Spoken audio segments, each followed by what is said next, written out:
ओम शांति।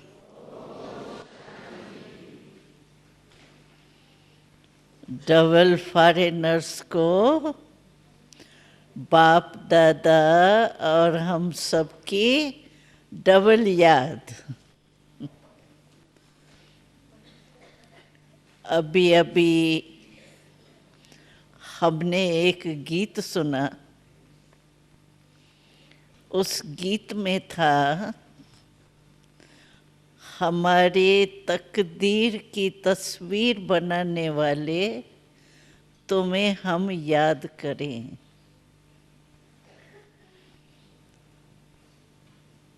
तो हम देख रही थी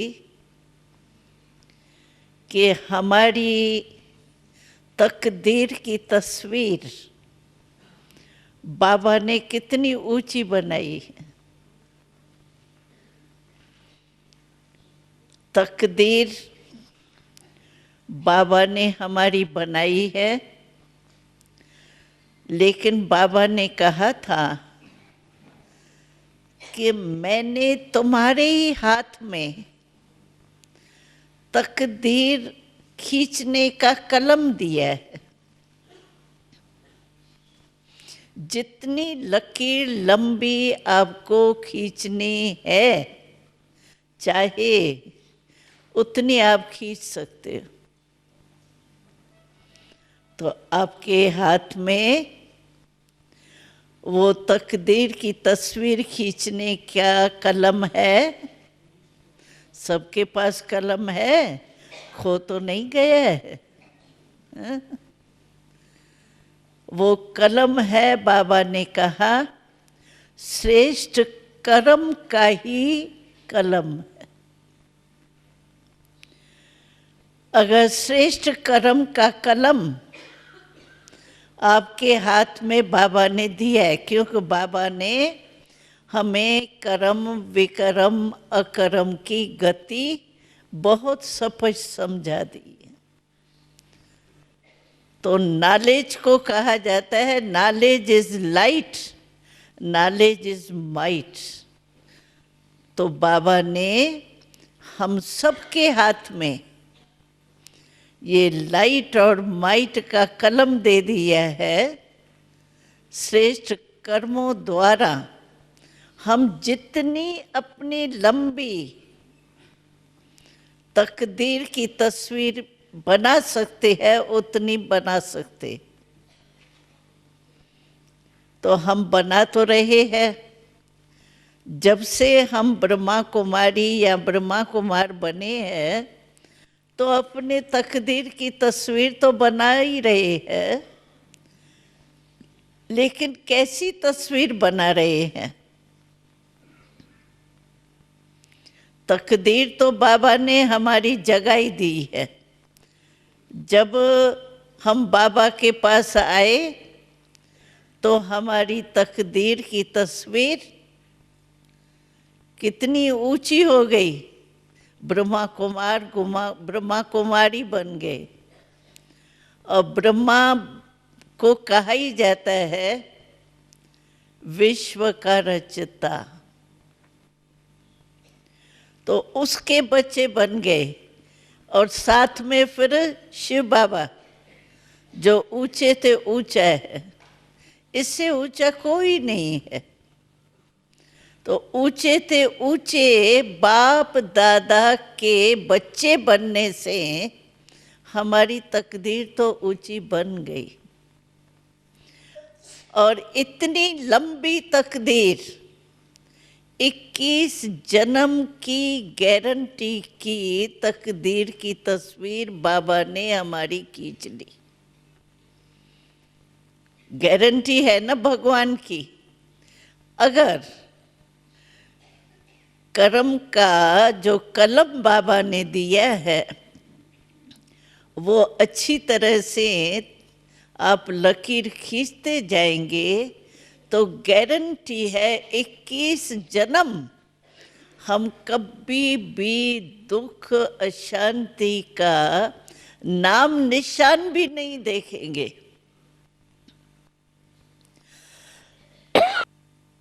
इतनी लंबी तकदीर सारे कल्प में और कोई नहीं बना सकता है। चाहे कितने भी भृगु ऋषि हो, महान ज्योतिषी हो, लेकिन वो क्या बताएंगे, 4-6 जन्म का आगे पीछे कुछ न कुछ सुना देंगे, और वो भी गारंटी नहीं। लेकिन परमात्मा हमारे तकदीर की तस्वीर खींच रहा है, तो परमात्मा को, गॉड को कहा ही जाता है God is truth, truth is God. भगवान ही सत्य है। जब भगवान ही सत्य है तो जो वो कर्म करेगा वो भी सत्य होगा ना। इसीलिए बाबा कहते भी है हमको मुरली में, तो तुम सिर्फ बाप नहीं कहो, सत बाप, सत शिक्षक, सत गुरु। क्योंकि गुरु तो बहुत है, लेकिन सत गुरु एक ही है। तो हमें कितना नशा होना चाहिए कि गारंटी है 21 जन्म हमारा तकदीर श्रेष्ठ से श्रेष्ठ रहेंगी। गारंटी है ना, हमारे को भगवान ने गारंटी दी है, और भगवान से ऊपर कौन होगा जिसकी गारंटी पक्की होगी। तो हमें नशा और खुशी होनी चाहिए, सिर्फ कलम हमारा टेढ़ा बांध का तकदीर की तस्वीर खींचने में नहीं हो। हम कर्म तो करते ही है, कर्म के बिना तो रह ही नहीं सकते। बाबा ने कहा ना, चलो कोई निर्वृत्त होके बैठ भी जाए तो बैठना भी तो कर्म है। आंख तो हिलाएंगे या आंख नहीं हिलेंगी, चलो बंद करके बैठ जाओ, बंद करना भी तो आंख का कर्म है। बिना कर्म के तो रह ही नहीं सकते हैं। जब कर्म इंद्रियों का आधार लिया है तो कर्म के बिना तो हम रह ही नहीं सकते। लेकिन कौन से कर्म है वो हमको अपने आप को ही चेक करना है। तो इतनी तकदीर की तस्वीर हमारी कितनी बढ़िया भगवान ने खींची है। उस तकदीर की तस्वीर को देख देख के ही खुशी होती है। और हमारे लिए बहुत इजी है। अच्छा, हम 21 जन्म, क्या हमारी तकदीर की तस्वीर है, वो भी बाबा ने बता दिया है कि तुम फरिश्ता सो देवता बनेंगे। चलो फॉरेन में मंदिर नहीं है, लेकिन देवता क्या है जिनके मंदिर आजकल भी है। हम तो यही देखते हैं कि हम बने संगम पर, और संगम तक सारा कल्प के बाद संगम युग के लास्ट जन्म में हम अपनी तस्वीर देख रहे हैं। हमें याद है ब्रह्मा बाबा के साथ जब हम आबू में आए ना, पहले तो आबू में इतनी रश नहीं होती थी। सिर्फ भील लोग, यहाँ के रहने वाले जो भील लोग थे, यानी बहुत घटिया प्रकार के लोग थे, वो ही थोड़े से थे। ये सीज़न वगैरह जो आते हैं गेस्ट बन करके अभी सीज़न में, वो नहीं थे, टूरिस्ट थे ही नहीं। और ये नकी लेक भी इतनी बनी हुई नहीं थी, एक किनारा सिर्फ बना हुआ था। तो हम जब आए थे तो उन दिनों में ब्रह्मा बाबा के साथ हम बहुत पैदल चक्कर लगाया। ये जो पहाड़ियाँ है ना ऊंची ऊंची, उसमें भी ब्रह्मा बाबा के साथ हम गए हैं। बाबा को बहुत वो रुचि होती थी बच्चों को घुमाने की, जहाँ तहाँ बाबा साथ ले चलता था। इतने तक जो हम ऊपर से नीचे पैदल गए हैं बाबा के साथ। और आप सोचो बाबा के साथ जब गए होंगे तो बाबा ने रास्ते में कितना बहलाया होगा। हमारे साथ ग्रामोफोन भी था, रिकॉर्ड भी थे।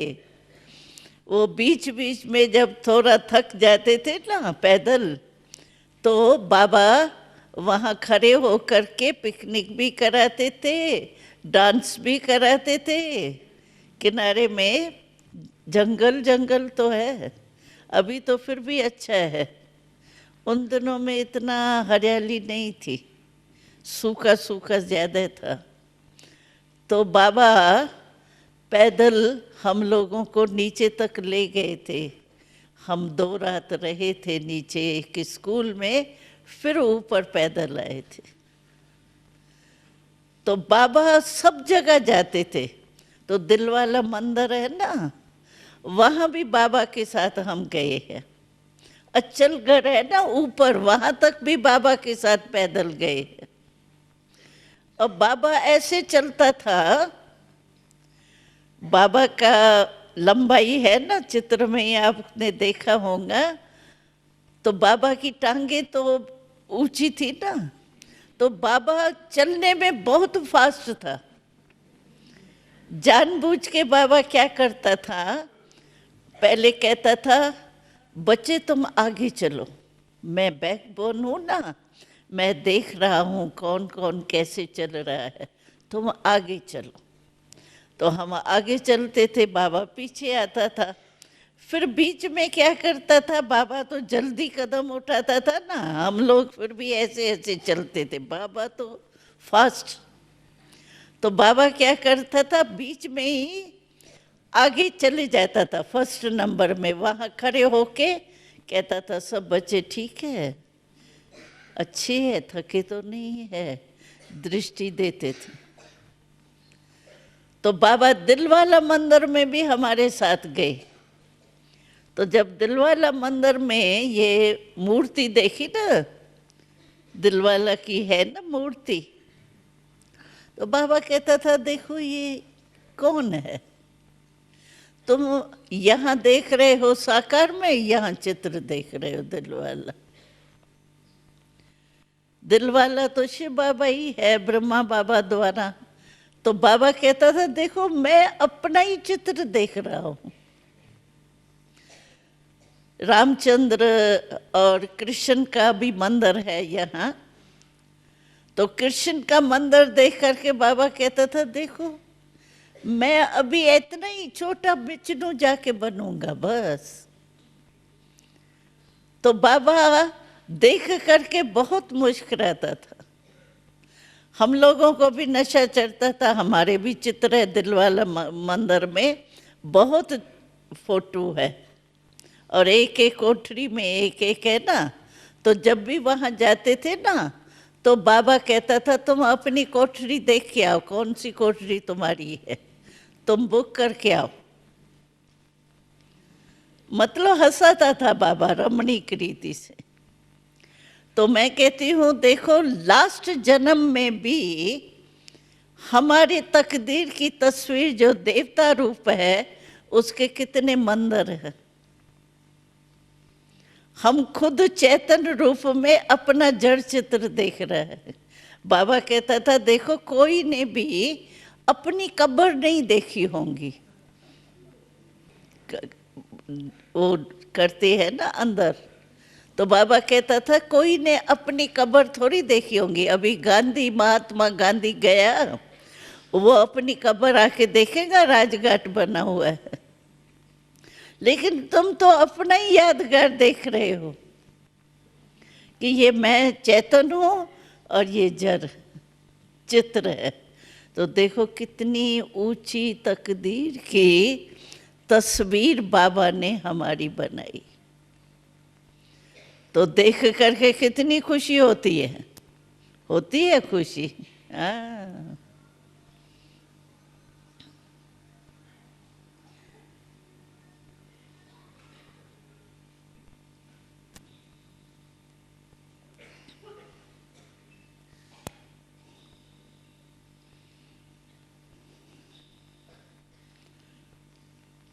और बाबा की, ब्रह्मा बाबा की बात सुनाती हूँ। तो आप भी ऐसे ही अपनी तकदीर की तस्वीर देखते रहना सामने, बस मैं ये जाके बनना ही है, क्योंकि भगवान ने हमको वरदान दिया है, भगवान ने हमारी को तकदीर बना के दी है। तो बाबा को अपना कृष्ण का छोटा रूप बहुत याद रहता था। तो बाबा कहता था, समझो बाबा अमृत वेले उठा है, तो कोई कोई बहनें ऐसे स्पेशल बाबा से गुड मॉर्निंग करने जाती थी। तो गुड मॉर्निंग करने के बाद बाबा कहता था, देखो मैं गद्दी पर बैठा हूँ ना, बाबा के पांडव भवन में कमरे में देखा होगा ना, गद्दी बिछी हुई है। तो बाबा कहता था, देखो टांग, बाबा हमेशा बैठता था ना ऐसे टांग टांग पर, ऐसे तकिए पर वो रख करके, और टांग टांग पर चढ़ा करके ऐसे बैठता था। तो बाबा कहता था, देखो मेरे को अपना ये जो छोटा रूप है ना श्री कृष्ण का, वो सामने दिखाई देता है, और मैं ऐसे ही समझता हूँ जैसे ये शरीर एक ड्रेस है ना, अभी मेरी ये ड्रेस बुजुर्ग की है, ब्रह्मा बाबा की, और मैं सामने जैसे ऐसे देखता हूँ जैसे खूंटी पर कोई ड्रेस लटक रही होती है ना, और बस ये पहनना है। ऐसे मैं भी देखता हूँ कि अभी मेरी बुजुर्ग ड्रेस है, बस कल जा कर के ये जो ड्रेस लटक रही है ना सामने, तुम देखती हो ये ड्रेस नहीं लटक रही है, बस ये जाके पहनेंगे। तो बाबा को बिल्कुल एकदम सामने इमर्ज था कि मुझे क्या बनना है, इतना ही क्लियर। हम लोगों को भी ये हो, हम ब्राह्मण सो फरिश्ता, फरिश्ता सो देवता। ये एक्सरसाइज मन की जो है ना, वैसे भी आजकल डॉक्टर्स दो चीज़ खास कहते हैं शरीर के लिए। शरीर के लिए भी दो बातें कौन सी कहते हैं, एक एक्सरसाइज, दूसरा खाने पीने की परहेज, दोनों ही बातें कहते हैं ना। तो बाबा भी हमको मन को सदा दुरुस्त रखने के लिए, क्योंकि यहाँ तो मुख्य है मन की बात। देखो टेंशन आता है, किस में आता है, मन में ना, हाँ? और योग हम लगाते हैं तो मन की यात्रा है ना, तो मन है विशेष।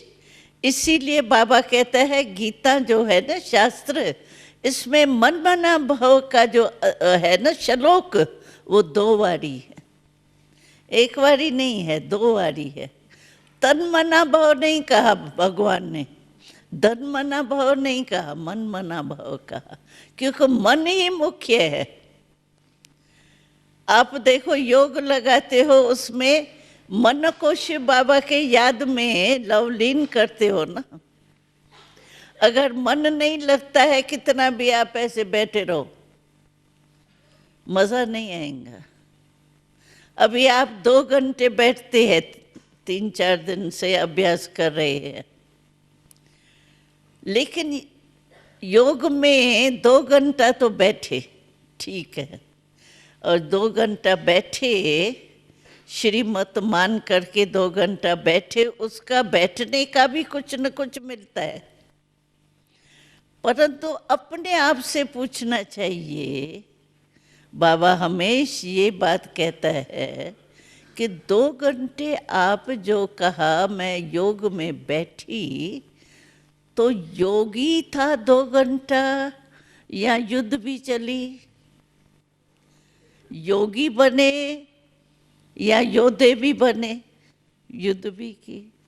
समझो वेस्ट थाट्स चलते हैं तो क्या होगा, वेस्ट को भगाएंगी ना? नहीं नहीं नहीं नहीं, मेरे को तो 2 घंटा योग में बैठना है, ये नहीं सोचना है। तो युद्ध हुई या योग हुआ? तो बाबा कहते हैं ये अपने आप को चेक कर सकते हो, दूसरा कोई नहीं। दूसरा तो कहेगा भाई हमने 2 घंटा योग कराया, सभी योग में 2 घंटा बैठे थे, ये थोड़ी कहेंगे युद्ध की या नहीं की, वो थोड़ी, वो सामने वाली नहीं चेक कर सकती, वो अपने आप को ही चेक कर सकते हैं। तो मन अगर हमारा कंट्रोल में नहीं होगा तो जरूर युद्ध भी होंगी, योग भी होगा, दोनों ही साथ साथ होंगे।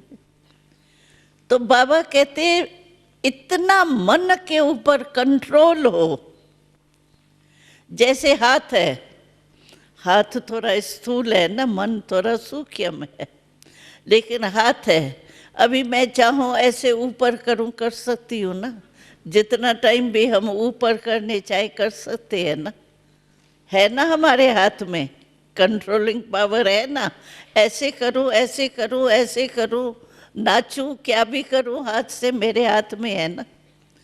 इतना मन कंट्रोल में होना चाहिए। और मन कंट्रोल में बाबा ने लास्ट मुरलियों में बहुत इशारा दिया है, समय के समापति नजदीक के। तो बाबा ने कहा लास्ट में आपके मन के कंट्रोलिंग पावर अगर नहीं होगी मानो, तो आप पास विथ ऑनर नहीं हो सकते। क्यों? क्योंकि उस समय बाबा ने हालत बता दी है कि पहले भी हमने क्लास कराया तो बताया था, अभी नया ग्रुप आया इसलिए रिपीट करती हूँ। तो बाबा ने कहा, बता दिया है, अंत में 5 ही तत्व। ये आज तो एक जल ने अपना जलवा दिखाया तो क्या हो गया, सागर ने दिखाया ना जलवा, लेकिन जब 5 ही तत्व इकट्ठे अपना रूप दिखाएंगे क्या हालत होंगी? सामने सोचो, एक तरफ प्रकृति, दूसरे तरफ माया, माया का भी अंत विदाई होंगी ना, आधा कल्प तो बेचारी सो जाएंगी ना, होगा ही नहीं ना माया का पाठ, द्वापर से शुरू होगा। तो माया भी, कोई भी देखो दुश्मन होता है ना, तो जब देखता है वह अंत आ गई है, अभी तो मेरी हार जीत का टाइम है, तो जो भी शस्त्र वगैरह जो भी ताकत होगी ना वो पूरी लगाएगा, ऐसे होता है ना। तो माया भी कोई कम थोड़ी है, वो भी अपने शस्त्र जो भी होंगे ना मन को चंचल करने के, वो करेंगी। तो एक तरफ बाबा कहते प्रकृति का होगा, दूसरे तरफ माया का होगा, और तीसरे तरफ जो है वो बहुत अकाले मृत्यु होंगी ना उस समय। तो अकाले मृत्यु आत्माएं भी भटकेंगी। और चौथे तरफ जो है वो बाबा कहते हैं संबंधी वगैरह, कोई चिल्लाएगा, कोई के खून बह रहा होगा, कोई का क्या होगा, तो आत्माएं जो है संबंध, सने संबंध वाले, वो भी खींच सकती। चारों तरफ समझो ये होंगे। यहाँ जाओ वो नहीं दिखाते हैं पिक्चर्स वगैरह में, या अति का पार्ट दिखाते हैं। इस यहाँ जाओ तो भी, वहाँ जाओ तो भी, चारों तरफ। ऐसे टाइम पर आप बताओ मन का कंट्रोल कितना चाहिए? अगर मन कंट्रोल करने की पावर मन में नहीं होगी तो आप सोचो पास कैसे होंगे, हो सकेंगे? इसीलिए बाबा कहते हैं, लास्ट मुरली में बाबा ने विशेष इशारा दिया कि वर्तमान समय बच्चों को कंट्रोलिंग, मन को कंट्रोल करने की कंट्रोलिंग पावर इकट्ठी करनी चाहिए। अगर मन एकाग्र नहीं होता है चंचल होता है तो 1 सेकंड में हम फेल या पास हो जाएंगे। और बाबा ने सुनाया भी है, क्वेश्चन कौन सा आएगा लास्ट में, 1 सेकंड का क्वेश्चन आएगा, उसमें पास हुए तो हुए, नहीं तो फेल। वो क्वेश्चन कौन सा बाबा ने सुनाया है, नष्टो मोहा स्मृति स्वरूप, बस ये क्वेश्चन आएगा। और सेकंड की बातें होंगी, ऐसी हालतें होंगी, ऐसे टाइम पर आप सोचो कितनी एकाग्रता चाहिए मन की। तो वो अभी हमको अभ्यास करना है। अभी तो हम कर सकते हैं, जैसे जैसे समय बहुत अति में जाएगा ना, तो हम लोगों को इतना बैठ के पुरुषार्थ करने का टाइम भी नहीं मिलेगा। फिर बाबा ने कहा ना, अभी तो लेट का बोर्ड लगा है, टू लेट का नहीं लगा है। और फिर बोर्ड बदल करके क्या हो जाएगा, टू लेट। तो टू लेट हो गए, खत्म। इसीलिए बाबा कहता है कंट्रोलिंग पावर, उसके लिए विधि क्या है। देखो, कंट्रोलिंग पावर आप में तभी आएंगी जब अपने को आत्मा मालिक समझेंगी। आत्मा का पाठ बहुत पक्का चाहिए,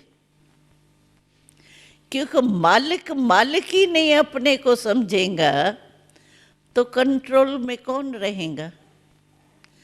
आजकल के ज़माने में भी देखो, कहीं नौकर होते हैं ना, माताएं बेचारी बड़ी बोली बाली होती है ना, नौकर होते हैं बड़े तेज, मालिक कमज़ोर, तो सारा घर लूट करके चले जाते हैं। नौकर बन जाते हैं मालिक, मालिक बन जाते हैं नौकर।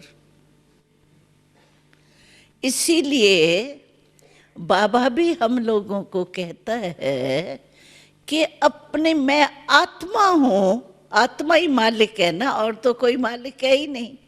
मन बुद्धि संस्कार या जो भी कर्म इंद्रियां है हमारी, इन सब कर्म इंद्रियों की मालिक तो आत्मा है ना, और तो कोई नहीं है ना। तो मैं अपने को आत्मा इतना समय अनुभव करती हूँ। ऐसे नहीं मैं आत्मा हूँ, मैं आत्मा हूँ, मैं आत्मा हूँ, ये मंत्र तो नहीं पढ़ना है। ये तो अनुभव करना है, अथॉरिटी पकड़नी है। मैं आत्मा मालिक हूँ। हम कहते तो है कि आत्मा इस शरीर को चला रही है, ये हमारी कर्म इंद्रियां जो है वो कर्मचारी है, और मैं इनका मालिक, डायरेक्टर, डायरेक्शन से चलाने वाला हूँ। तो बाबा कहता है ये स्मृति निरंतर होनी चाहिए ना। मालिक को सदा स्मृति रहती है या कभी कभी रहती है? जो है ही मालिक तो मालिक ही है ना। इसी रीति से अगर आत्मा मालिक हूँ, ये अभ्यास हमारा नहीं होगा ना, तो हम कंट्रोल नहीं कर सकेंगे। फिर हमारी कर्म इंद्रियां भी धोखा दे देंगी। कभी आंख धोखा देंगी, कभी कान में कुछ सुनाई देगा आवाज डर का, उसका, कभी वो कान धोखा दे सकता है। तो इसीलिए बाबा कहता है आत्म अभिमानी बनो, सोल कॉन्शियस बॉडी कॉन्शियस। पहला पाठ है। आप सभी ने, जिन्होंने भी कोर्स किया होगा, तो पहले दिन आपको कौन सा कोर्स कराया गया? आत्मा का ना। तो मैं आत्मा हूं, मर्ज नहीं। समझ लिया ना मैं आत्मा हूं, नहीं, लेकिन इमर्ज रूप में मालिकपन का नशा हो। तो मालिकपन का नशा होगा इमर्ज रूप में, तो आपकी कर्म इंद्रियां जो है ना वो कंट्रोल में रहेंगी, चाहे स्थूल चाहे सूक्ष्म। ऐसे नहीं कि बस मैं जानती हूं ना मैं आत्मा हूं, आत्मा हूँ तो उसका अनुभव भी तो होना चाहिए ना। जैसे शरीर में आता है भाई मैं फलानी हूँ, तो रहता है ना वो, मैं फलानी हूँ, कम थोड़ी हूँ, मैं ये हूँ, मैं ये हूँ। बॉडी कॉन्शियस रहता नहीं है क्या? इमर्ज रहता है ना। ऐसे मैं आत्मा हूँ, ये पाठ बहुत पक्का चाहिए।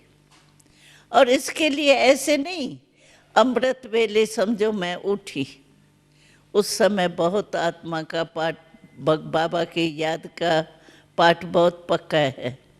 फिर काम काज में गए तो कर्म कॉन्शियस हो गए, सोल कॉन्शियस नहीं, न बॉडी कॉन्शियस न सोल कॉन्शियस, लेकिन कर्म कॉन्शियस, एक्शन कॉन्शियस। जो काम कर रहे हैं उसी में ही लो लीन, बस, और कहाँ बुद्धि नहीं। लेकिन वो सोल कॉन्शियसनेस तो नहीं हुई ना, वो हो गई एक्शन कॉन्शियस। लेकिन हमको बाबा कहते हैं सोल कॉन्शियसनेस में स्थित रहो, तो ये कर्म इंद्रियां जो है आपका आर्डर मानेंगी। बिना मालिकपन के कोई आर्डर नहीं मान सकता है। हमको याद है इंदिरा गांधी जी पहले प्राइम मिनिस्टर थी, थोड़ा बीच में उतरी थी प्राइम मिनिस्ट्री से, हार खा गई थी पार्टी। तो हम हमेशा हर साल राखी बांधने इंदिरा गांधी जी को, सभी को जाते, मिनिस्टर ऑफिसर सभी को जाते हैं। क्यों? कि राखी के दिन वो टाइम इजी देते हैं, नहीं तो बहुत नखरे करते हैं ना, बिजी है, ये है, वो है। लेकिन राखी के दिन, ऐसे दिन पर वो टाइम बहुत सहज देते हैं, इसीलिए हम लोग जाते हैं। तो इंदिरा गांधी जी सीट से उतर गई थी, तो हम ऐसा नहीं करते सीट से उतर गई तो राखी भी नहीं बांधे। कुर्सी को थोड़ी हम राखी बांधते हैं, हम तो आत्मा को बांधते हैं ना। तो इसीलिए हम जब उतर गई ना, तो बेचारी बहुत छोटे से मकान में, मकान मिला इसको, लेकिन वो मकान और उसमें तो फर्क होगा ना। तो छोटे से मकान में थी। जब राखी बांधने हम गए तो शक्ल में ही फर्क हो, और जैसे नहीं कोई शक्तिहीन बेचारी बैठी हो, हाँ ठीक है अभी तो यही हालत है, देखो कब तक होता है, ऐसे बोले जैसे सांस ही नहीं है, आधा सांस है। वो झलक जो थी उसकी इंदिरा गांधी की प्राइम मिनिस्टरशिप में, वो थी नहीं। और उसका आर्डर कौन मानेगा? जो खुद ही नहीं अपने को ठीक संभाल सकती, उसका कोई आर्डर करे, नहीं अभी ये आर्डर करो, ये सारे देश को मानना है, मानेगा क्या कोई? सीट से उतर गई। तो आत्मा भी सीट पर सेट नहीं है, तो कोई नहीं कर्म इंद्रिया आपका मानेंगी, बिल्कुल नहीं मानेंगी, सामना करेंगी। और ये संस्कार इमर्ज हो जाएंगे, जो नहीं कभी इमर्ज हुए होंगे ना, वो भी पैदा हो जाएंगे। इसीलिए बाबा कहता है आत्म अभिमानी बनो, मुझे याद करो, बाबा कहता है। लेकिन पहले कहता है अपने को आत्मा समझ मुझ बाप को याद करो, पहले वो कहता है अपने को आत्मा समझ मुझ बाप को याद करो। क्योंकि बिना आत्मा समझने से बाप भी याद नहीं आता है। किसका बाप है? शरीर का तो है ही नहीं, आत्मा का है। तो आत्मा है तभी तो बाप को याद आएंगे ना। इसीलिए ये आत्मा का पाठ जो है ना, वो बहुत पक्का चाहिए। इसके लिए यहाँ देखो, आपने देखा होगा मधुबन में हर घंटे के बाद 1 मिनट का गीत बजता है, 1 मिनट का। यहाँ पता नहीं ज्ञान सरोवर में बजता है या नहीं, वहाँ नीचे तो बजता है। हर घंटे अपनी चेकिंग चाहिए, आप कहेंगे इसके लिए घड़ी पहननी पड़े तभी घंटे का पता पड़े। हम वो सभी को कहते हैं चलो देखो होम्योपैथिक दवाई होती है ना, वो घंटे घंटे लेनी पड़ती है जल्दी जल्दी। फिर डॉक्टर हमको कहता है हर घंटे आपको गोली लेनी है, फिर घड़ी पहनते हैं क्या? पहनते हैं क्या घड़ी? बीमारी के कारण याद आता है घंटा हो गया, चलो 2 5 10 मिनट नीचे ऊपर हुआ उसकी बात छोड़ो, घड़ी थोड़ी पहनते हैं। जब शरीर के बीमारी के लिए हमको नेचुरली याद आ जाती है, तो मन के बीमारी को ठीक करने के लिए याद नहीं आएंगी। और अभी भी देखो कई लोग हैं जो कहते हैं सुबह को 3:30 बजता है जैसे कोई हमारी खटिया आके हिलाता है, कोई आंख खुल जाती है, ऑटोमेटिक खुल जाती है। तो जैसे वो आदत पड़ गई वैसे ये भी तो पड़ सकती है ना। तो बीच बीच में कर्म कॉन्शियस तो नहीं बन गई, एक्शन कॉन्शियस। सचमुच मैं सोल कॉन्शियस स्टेज में हूँ। सोल कॉन्शियस होंगे तो सुप्रीम सोल कॉन्शियस तो ऑटोमेटिकली होंगे, क्योंकि आत्मा का और किसी कनेक्शन है ही नहीं सिवाय बाप के। न उसको पदार्थ चाहिए न संबंध चाहिए, सब एक ही परमात्मा बाप है बस। तो आत्म अभिमानी की स्टेज जो है ना, वो अपने को बहुत पक्की चाहिए, तब भी अंत में हम पास विद ऑनर हो सकते हैं, क्योंकि उस समय बहुत हालतें अति में होंगी, अति के बाद ही तो अंत आएंगी ना। तो अति के समय हमको ये याद आवे इमर्ज रूप में तो मैं आत्मा मालिक हूँ, मन को जहाँ चाहूँ जितना समय चाहूँ उतना समय वहाँ ही स्थित कर सकूं। ये है हमारी स्टेज, इसको ही फरिश्तापन कहा जाता है। जो बाबा कहते ना शंकर वगैरह कुछ नहीं है, शंकर को अशरीरी दिखाते हैं, वस्त्र नहीं दिखाते हैं उसको, शरीर रूपी वस्त्र अशरीरी स्थिति में स्थित होते हैं तपस्या में, वो इसीलिए वो चित्र दिखाए। तो ऐसी स्टेज हमारी है। इस अभ्यास को जरूर चेक करो, बीच बीच में चेक करो। आत्मा मालिक हूँ, आत्मा मालिक बन करके इन कर्मेंद्रियों को चला रही हूँ। कर्मेंद्रियां कहाँ धोखा तो नहीं देती, और कर्मेंद्रियों को आदत पड़ गई धोखा देने की तो धोखा देती रहेंगी। वो तो होशियार है, माया है ना बीच में। तो बाबा कहता है अपनी चेकिंग आप करो, दूसरा कुछ नहीं करेगा। दूसरा आपको उमंग उत्साह दिला सकता है बस, जैसे दादी जान की क्लास कराती है, उमंग उत्साह में आ जाते हैं ना। ये मदद कोई भी कर सकता है आपको, लेकिन माइंड कंट्रोल अपने आप को खुद ही करना पड़ेगा, वो दूसरा नहीं कर सकता है। और अपनी चेकिंग आप ही कर सकते हो, क्योंकि मन की थॉट रीडर थोड़ी है कोई जो आपके मन को चेक बैठ के करेगा। क्या है, बैठे है योग में कोई थॉट रीडर बन के करेगा क्या? आप योग लगा रही हो या युद्ध कर रही हो, वो खुद ही देखना है।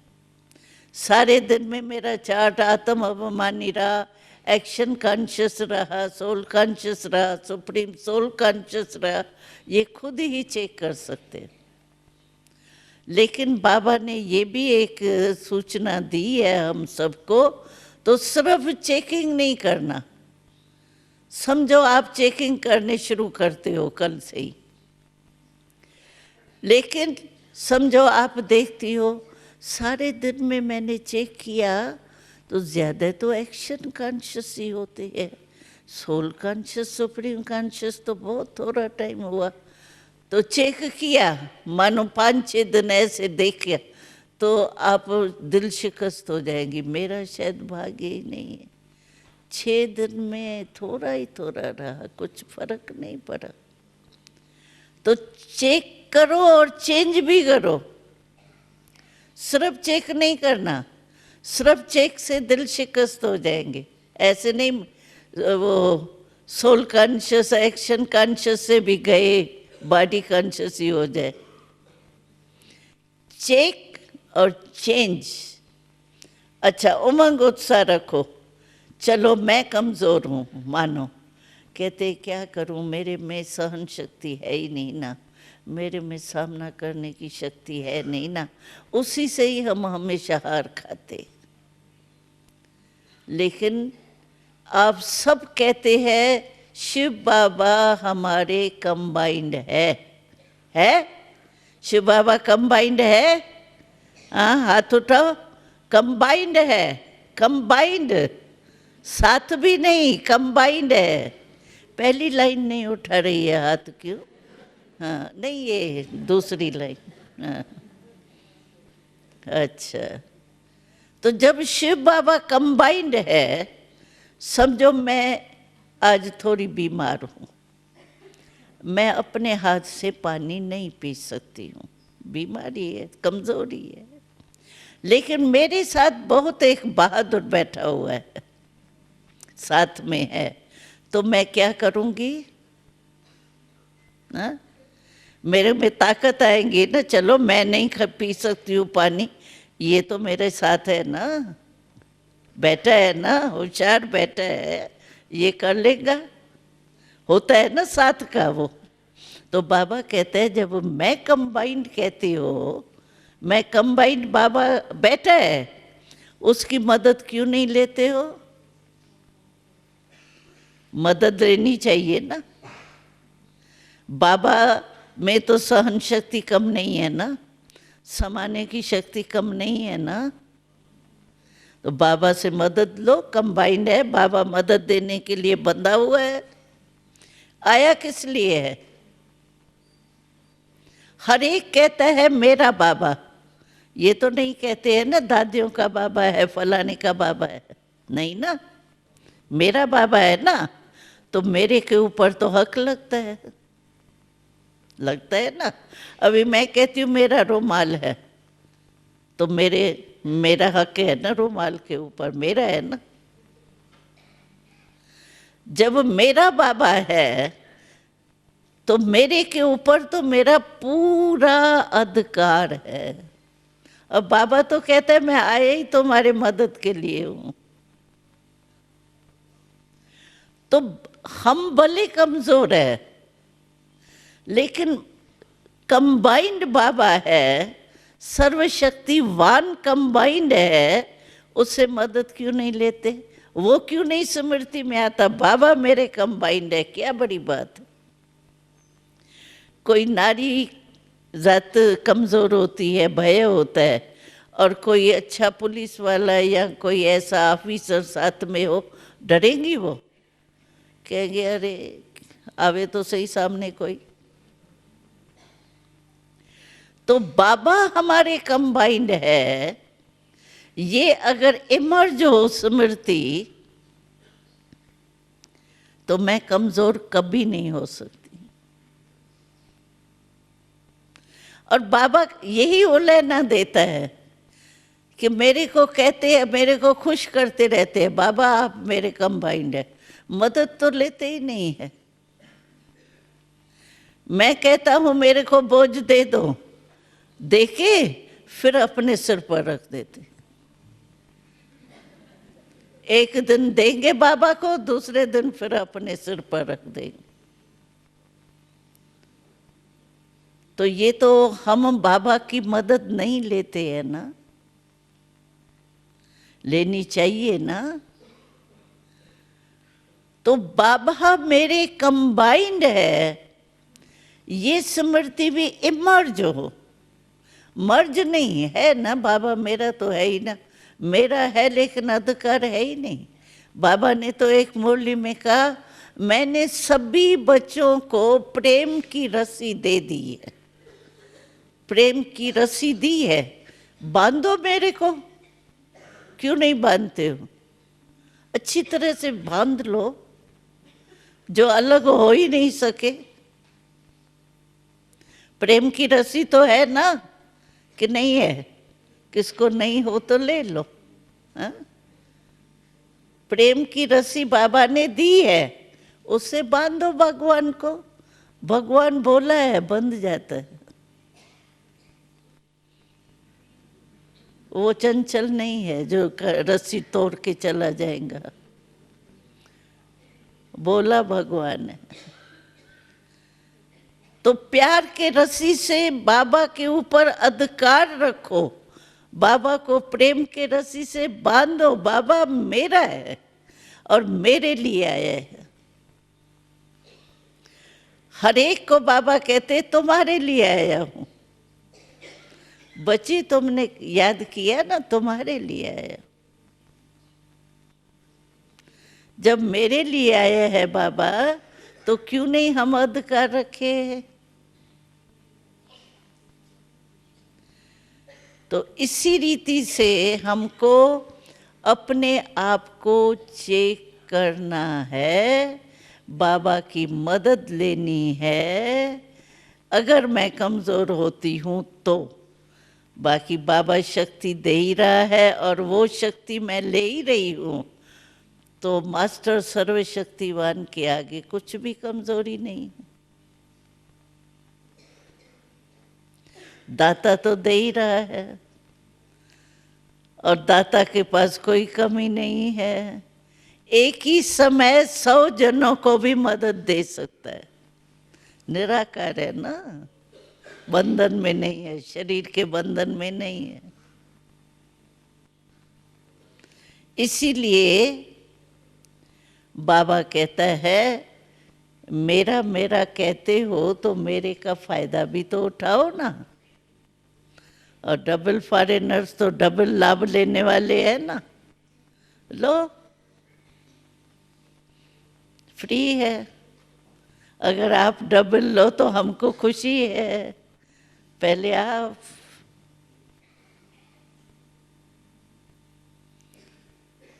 तो अपनी चेकिंग करो, चेंज करो। मैं आत्मा मालिक हूँ। कर्मेंद्रियां कंट्रोल में है। बाबा ने कहा, एक बच्चे ने बाबा से पूछा, बाबा आप बता दो ना, मेरा पुरुषार्थ ठीक है, मैं क्या बनूंगा, राजा बनूंगा या नहीं बनूंगा, आप बता दो ना। बाबा ने कहा, मैंने तुमको आईना सभी को दे दिया, अपनी शिक्ल आप ही देखो। क्या आईना दिया है पता है? आपके पास है आईना वो, या रखा हुआ भूल गया हो? हा? आईना है। बाबा कहता है, अभी जो हमने तुमको स्वराज अधिकारी बनाया है ना, अभी तो हम स्वराज अधिकारी है ना, स्व का राज, आत्मा राजा है ना, कर्म इंद्रियों का राजा है। स्वराज बाबा ने अभी दिया है, फिर विश्वराज मिलेगा। तो बाबा ने कहा, मैंने आईना दिया है आपको, प्रैक्टिकल लाइफ स्वराज अधिकारीपन का। इस आईने में आप देखो, मैं स्वराज अधिकारी कितने तक बनाऊं। मानो अभी भी हमको कोई न कोई कर्म इंद्री धोखा देती है, तो बाबा ने कहा, जो सेल्फ को कंट्रोल नहीं कर सकता तो विश्व का राज कैसे कंट्रोल करेगा? अपने से ही प्रश्न पूछो। जो स्व पर नहीं कर सकता वो विश्व पर कैसे राज करेगा? चेक करो, आईने में देखो, मैं विश्व राजा बनूंगा, रॉयल प्रजा और रॉयल फैमिली बनूंगा, रॉयल प्रजा बनूंगा, साधारण प्रजा बनूंगा, इससे देख लो आईने में अपनी शक्ल। स्वराज अधिकार का आईना मैंने सभी को बाबा ने कहा दे दिया है आपके पास, है ना? उसमें चेक करो। अगर धोखा की आदत पड़ जाएंगी ना, फिर समय पर भी धोखा मिल जाएगा। इसीलिए बाबा कहते हैं अभी से कोई भी कर्म इंद्रिया धोखा नहीं दे। उसकी विधि बस सिर्फ आत्म अभिमानी बनने की। स्वराज अधिकार अपना इमर्ज रूप में हो तो विश्वराज तो कोई बड़ी बात ही नहीं है। बाबा तो कहता है जैसे परछाई धूप में चलते हैं ना, तो धूप में परछाई के पीछे जो पड़ेंगे ना, तो परछाई आगे आगे जाती रहेंगी, और परछाई को पीठ दे दो तो हमारे पीछे पीछे आएंगी। तो भविष्य तो आपका परछाई है, वो तो मिलेंगी, लेकिन अब भी चेक करो आप स्वराज अधिकारी हो या नहीं। अगर स्वराज अधिकारी हो तो विश्वराज आपका जन्म सिद्ध अधिकार है, क्वेश्चन ही नहीं है। मिलेगा नहीं मिलेगा, मैं ये बनूंगा नहीं बनूंगा, क्वेश्चन ही नहीं है, गारंटी है। तो इसीलिए वर्तमान समय बाबा इशारा दे रहा है चेकिंग और चेंज। अपने को चेक करो, दूसरे को नहीं चेक करो। एक बारी बाबा ने हंसी में कहा, मैं कहता हूँ अपने को चेक करो, स्वदर्शन चक्रधारी बनो, लेकिन बनते हैं परदर्शन चक्रधारी, दूसरे की गलतियां देखते रहते हैं। बाबा ने कहा मैंने जज की कुर्सी किसको नहीं दी है, और आप एक कुर्सी लेके जज की बैठ करके देखते हैं, ये ऐसा क्यों करता, ये ऐसे क्यों करता, ये ऐसे क्यों होता, ये होना नहीं चाहिए। किसने आपको जज की कुर्सी दी? पहले सेल्फ जज तो करो। जज की कुर्सी बाबा कहते हैं किसने, मैंने किसी को नहीं दी। आप एक कुर्सी पर बैठ जाते हो बना के, और हैरान भी होते हो। अगर परदर्शन होता है तो व्यर्थ चिंतन कितना चलता है, अपने शरीर पर भी असर आता है। जिसका परचिंतन चलता है उसके शरीर में भी ताकत कम हो जाती, दिमाग कमजोर हो जाता है ना। इसीलिए सेल्फ का जज बनना, दूसरे का जज नहीं बनना, परदर्शन नहीं। बाबा ने एक बारी कहा था 3 पर कट करना है और 1 पर बले रखो। वो 3 पर कौन सी है? परचिंतन, परदर्शन और परमत। ये 3 पर कट करो और 1 पर रखो, पर उपकार। तो 3 को कट करके 1 पर उपकार रखेंगे तो पास विद ऑनर हो जाएंगे। अगर 3 पर में से कोई भी 1 पर है तो फिर पास विद ऑनर नहीं हो, क्योंकि बाबा की श्रीमत मानी नहीं ना। तो श्री मत को जो नहीं मानेगा वो कैसे पास विद ऑनर होगा। इसीलिए स्वचिंतन, स्वदर्शन, श्रीमत, ये स्मृति में अगर रहेगा तो हमारी स्टेज जो रहेंगी वो बहुत अच्छी रहेंगी। ठीक है। ओम शांति।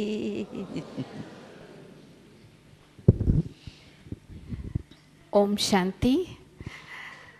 हम सब डबल विदेशियों की तरफ